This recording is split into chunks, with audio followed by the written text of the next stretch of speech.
Live firing gets underway on the Sennybridge training area in South Wales.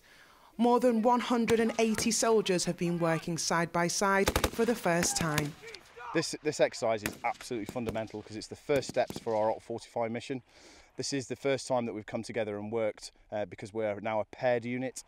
The 2nd Battalion has a responsibility to ensure that the 4th Battalion are trained up to the correct standard, and the 4th Battalion have got a responsibility to ensure that their men meet our standards and requirements should we need to go to war.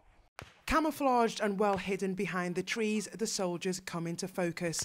For the past 2 weeks, they've been fighting a war against a fictitious enemy in the lakes and hills of Brecon Beacons. Now it's about the training in preparation for the future. It's better to slip now than in a real situation. Check your muzzle. This is where we develop our skills, we refine them, and we practice them under as close conditions to real operations as we can create. Well, I mean, this is the first time in perhaps 10 years that soldiers from Fort Mercian have exercised and trained in an environment that isn't based around Afghanistan or Iraq.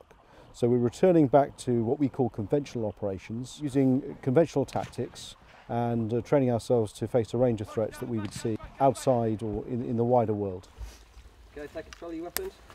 And the skills they've learned off the training area are just as important. Basically, I was just clearing the weapons, making sure there was no empty cases inside the range before they're taken back into the camp. And is that a normal role for you?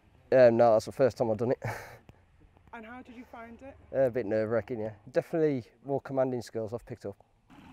Cooking for numbers is obviously big within my trade, so learning how to do that by myself, that's what I've learnt most of all on these 2 weeks. Now, training like this is vital as the Army looks ahead to 2020. Of course, that is the date that is on everybody's mind. It's hoped that by 2020, the reservists will make up around 30,000 of the British Army, making a total number of 112,000. Jessie Phillips, Forces News in Sennybridge, South Wales.